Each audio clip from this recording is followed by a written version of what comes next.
Welcome back to my channel. So, andito na naman si Binibining Lindsay para mag-share sa inyo ng konti lang na advice and words of encouragement na rin, no?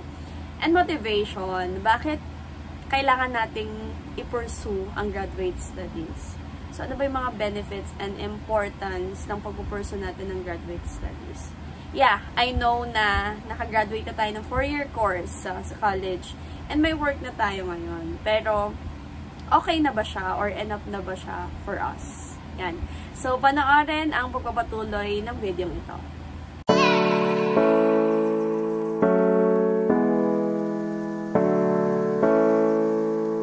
Ayan. So, pag-usapan natin, ano po yung importance ng pag-e-enroll pa? Or bakit kailangan pa nating ilaban ang pag-e-enroll sa graduate studies? Or bakit kailangan pa natin i-push ang pag-aaral? Eh, di ba nakagraduate na tayo ng 4-year course? Yan. And then, may work na rin naman tayo. So, bakit parang feeling natin minsan parang may kulang pa? Parang uhaw pa tayo dun sa knowledge, no? Na pwede pa natin sanang matutuhan and ma-apply sa ating pagtatrabaho or dun sa work na meron tayo. Yan. So, ako personally, i-share ko yung personal experiences ko rin, no? Kung ano yung impact and ano yung benefit sa akin ng pag-enroll sa graduate studies. Okay. So, meron ako ditong nilist down na 4, no? Sana makatulong siya sa inyo para makapag-decide na ay, ipupush ko na yung pag-enroll ko. Okay. And number 1, deeper knowledge, skills, and expertise. So, kapag nag-enroll ka, or tayo, makakapag-acquire tayo ng panibagong knowledge. Yan. Madideepen pa yung skills and expertise na meron tayo. Like for example, ako bilang teacher, no, nagtuturo ko ng grammar sa bata and literature sa Filipino. And then, napapansin ko parang, syempre, kung magbabasa ka ng books, kung magre-research ka, yan. So, yun yung mga share mo sa mga bata, diba? Pero napapansin ko, nung nag-enroll ako sa masterate ko dati, parang, etong mahirap sa aking topics, parang ang dali na lang niyang ituro. Okay? And another thing, kapag nag-enroll ka sa graduate studies, akala mo, ang dami mo nang alam, pero hindi pa pala. Marirealize mo na, ay, hindi pala ako matalino. Okay? What I am trying to say is, meron pa pala tayong igagaling, no? Kasi, kapag ka nag-enroll tayo sa graduate studies, hindi lang naman yung knowledge na galing sa professors natin or professionals yung na-acquire natin. Meron din sa mga experiences ng mga classmates natin, yan. And of course, lumalawak pa, hindi pala lumalawak, nadideepen or lumalalim pa yung alam na natin dati. Okay? And, sabi ko nga, ang dali na para sa atin ituro yung leksyon or certain topics na gusto natin i-discuss sa mga bata. And bonus pa, syempre, nakakapag-share pa tayo ng mga trends, no? Hindi tayo nakakulong lang sa kung ano yung alam natin. Alam naman natin na kapag graduate tayo ng 4-year course, yan, yung mga na-acquire nating knowledge, malaki naman talaga yung tulong nun, no? Pero kapag nag-enroll ka pa or mas nag-explore ka pa dun sa career na meron ka at nag-pursue ka pa ng studies mo, of course, ibang level na yun eh. Sabi nga, mas nagiging expert ka dun sa field na kinuha mo. Pansinin natin yung mga mayayaman. Yan. So, meron kasi kilalang mayaman, pero ako hindi ako mayaman. Napapansin ko sa kanila, nag-aaral pa sila, nag-a-attend pa sila ng iba't ibang trainings, yan. So, tinanong ko bakit. Of course, kasi nga dahil nga, habang umuunlad, umuunlad din yung isip ng mga tao, no? So, kailangan nating sumabay dun sa pag-unlad na yon. Hindi lang sa kung ano yung trend na damit, trend na style. And of course, dapat kailangan yung utak din natin, no? Nag-upgrade. Hindi lang yung technology nag-upgrade. So, napaka-importante kung ipupursue natin or ipupush natin yung pag-aaral natin. Kasi talagang marami pa tayong ma-acquire na knowledge, skills, and expertise. No? Mas magiging expert pa tayo sa field na meron tayo.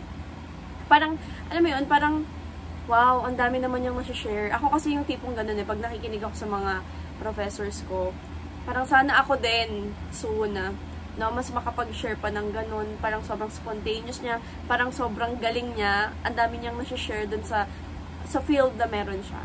So, kung mag-aaral tayo, kaya natin yon, magagawa natin yung part na yun, no?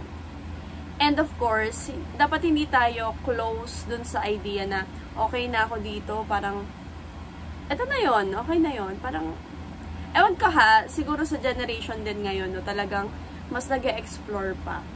So, why not, diba? Kung gusto mo naman, pero sabi ko nga, wala namang pilitan to. Nasa sa atin pa rin naman, kung ano pa rin naman yung gusto natin sa buhay natin. Tayo pa rin naman masusunod kasi tayo naman yung driver ng buhay natin. No? So, that's number 1.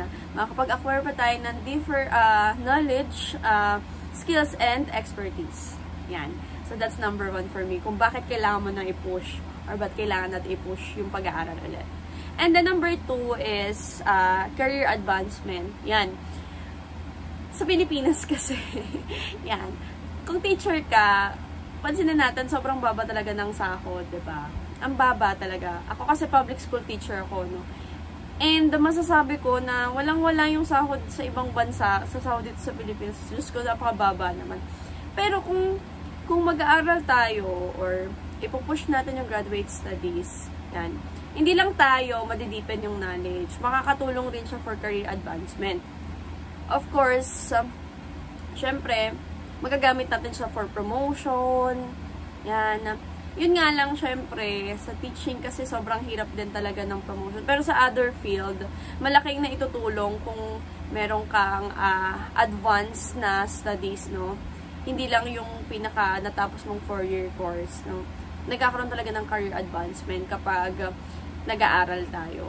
And sabi ko nga, kaya lang, andun pa rin tayo sa idea na nasa Pilipinas tayo. Sobrang hirap mag-upgrade or ma-promote. Kasi, totoo naman, no, marami rin naman kasing tapos na, pero hindi pa rin na po-promote. Pero at least, ready tayo. Anytime, nag-open ng promotion or ng career advancement, ready tayo. No, hindi natin kailangang maghabol, hindi natin kailangang magsimula pa lang. Kasi, ngayon pa lang na sinasabi ko to, kung wala pa yung promotion, kung matagal pa yung mga items or whatsoever na yan, is at least ready ka. No? After all, na-acquire naman natin yung unang sinabi ko, no, kung ba't kailangan nating mag-enroll ulit or mag-pursue ng graduate studies, which is yung deepen pa na knowledge, skills, and expertise. Pero pangalawa yun, syempre, yung career advancement. No? Mahirap yung buhay, wag na tayo magpaka-plastic, no? Kailangan natin ng promotion. Kaya, pinupursue rin natin itong pag-aaral. Okay? Number 3, bakit kailangan ka na mag-enroll? Number 3, opportunities, network, and connection. Ako talagang, na-realize ko nung pagtas ko kasi ng MA, 1 year lang, nag-doctorate na ako. And then, na-realize ko, nung nag-doctorate ako, sobrang, parang hindi ako magaling. Ang gagaling ng mga classmate ko. As in, parang, saan ba ako lulugar dito? Ang dami nalang alam. Nag-masterate na ako, meron na akong masterate. So, nag-doctorate ako, parang, parang ako yung hindi pinakamatalino or ako yung nasa bottom yan. Parang ganun yung feels. So, ibig sabihin, talagang kailangan pa natin i-advance, no? And then, na-realize ko, ang ganda pala kasi nagkakaroon ka ng connection sa ibang mga tao or lumalawak yung network mo, hindi ka lang nakakulong sa kung ano yung meron ka or kung sa school ka nagtuturo.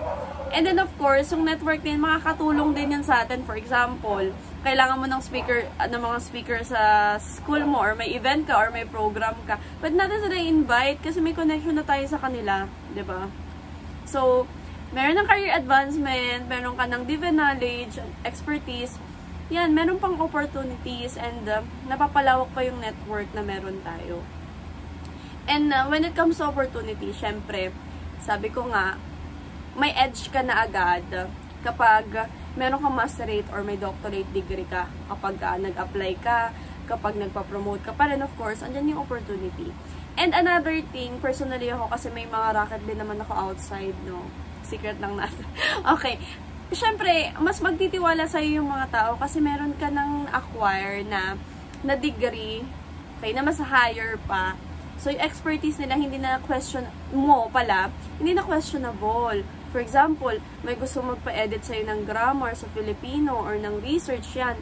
So, dahil meron kang graduate studies or pinurso mo siya, nakagraduate ka ng masterate or doctorate degree, magtitiwala sa'yo yung client mo or magtitiwala sa'yo yung tao na, sige, pwede mo bang i-edit yung grammar nito or something, no? So, nagkakaroon tayo ng opportunities sa ibang bagay. So, pwede tayo makapag-part-time. Ayan. Magagamit natin yung skills natin. Kasi yun naman yung binabayaran din sa atin. No? Okay.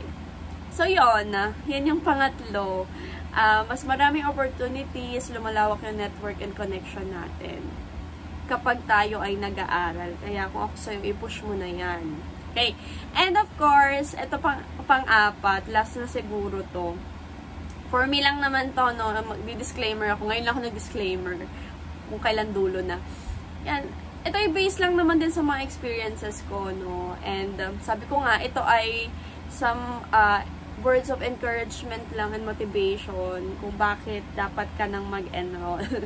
Okay. So, yung pang-apat ko din nakalagay, personal and professional growth and fulfillment. Yan. So, kung mailap pa rin sa'yo yung opportunities or yung promotion sa school, yan. Kagaya ko, mailap pa rin sa akin.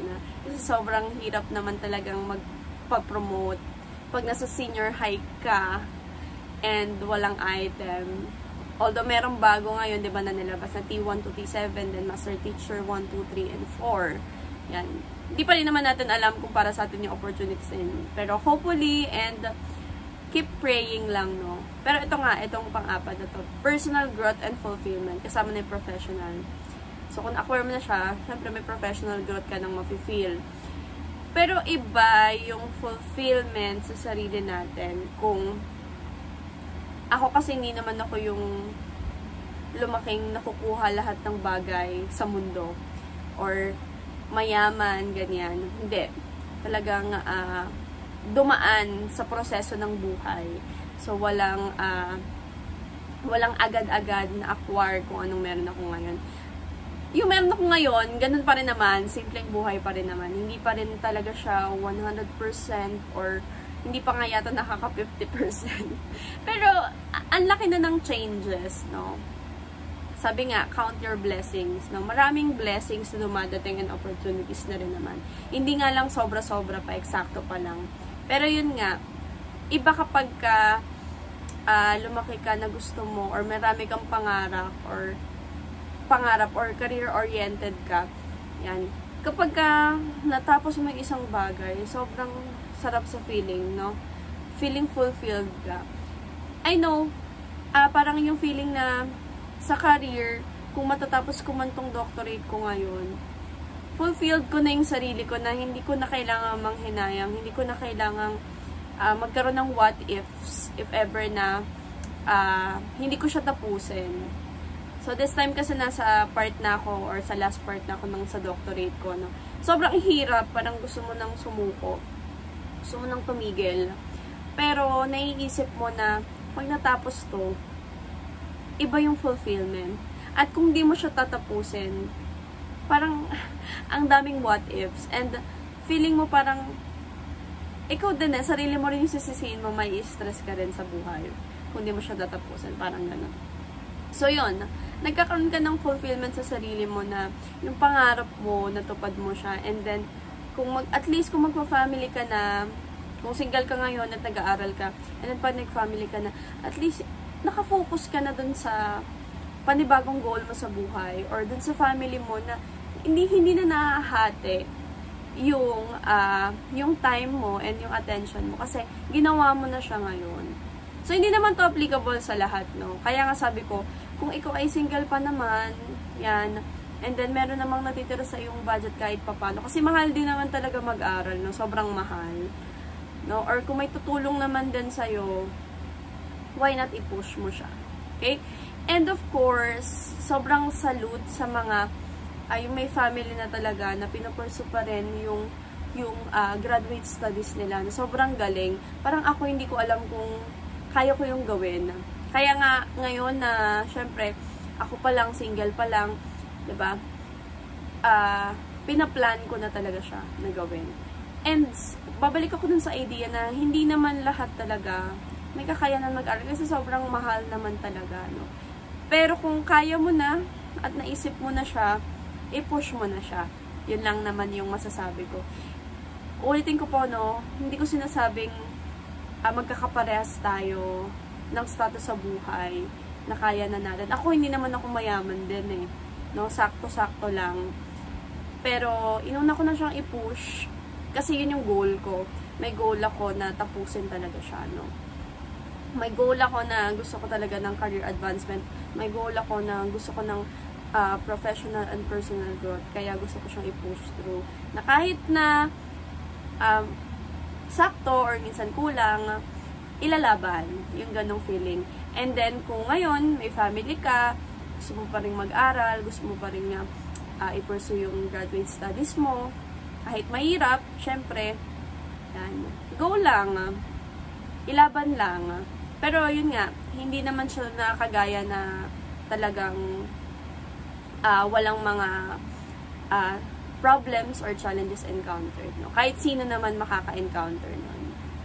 So, yun lang yung ilan sa mga masashare ko sa inyo kung bakit dapat or kailangan nating i-push through yung ating graduate studies. Kasi marami rin naman talaga siyang benefits na maitutulong sa atin. And ako ngayon, yan, kahit patapos na sa doctorate, meron pa rin naman tayo yung parang hindi pa rin natin alam kung saan tayo papunta. Pero baka makita ko siya kapag natapos ko na siya. Ayan. So, yun lang naman yung mga gusto kong i-share sa inyo kung bakit dapat or kailangan natin mag-aral, no? Yan. So, pag wala ng choice, mag-abroad na lang. Na joke lang. Pero yan, nasa sa atin lahat. Lagi natin ipag-pray and tingnan natin kung ano yung mga goal talaga natin sa buhay at yung mga gusto talaga natin. Kasi, of course, kung gusto mo naman yung ginagawa mo, madali mo siyang magagawa. Or, hindi pala madali. I mean, kahit sobrang hirap, ipupush mo siya or ilalaban mo siya. Yun lang, sana po nakatulong to sa inyong video na to sa pagde-decide nyo kung dapat nyo pa bang i-pursue ang inyong graduate studies. Thank you so much. And palagi lang natin ipag-pray.